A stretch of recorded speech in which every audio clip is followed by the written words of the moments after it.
ఉమ్మడి కృష్ణా జిల్లా నేతలతో వైఎస్ఆర్సీపీ అధినేత వైఎస్ జగన్ సమావేశమయ్యారు.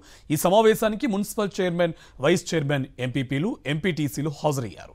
పార్టీ బలోపేతం, తాజా రాజకీయ పరిణామాలపై చర్చిస్తున్నారు.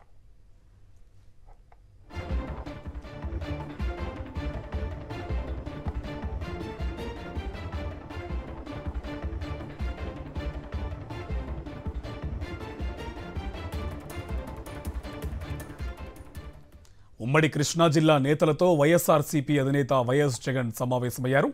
ఈ సమావేశానికి మున్సిపల్ చైర్మన్, వైస్ చైర్మన్, ఎంపీపీలు, ఎంపీటీసీలు హాజరయ్యారు. పార్టీ బలోపేతం, రాజకీయ పరిణామాలపై చర్చిస్తున్నారు.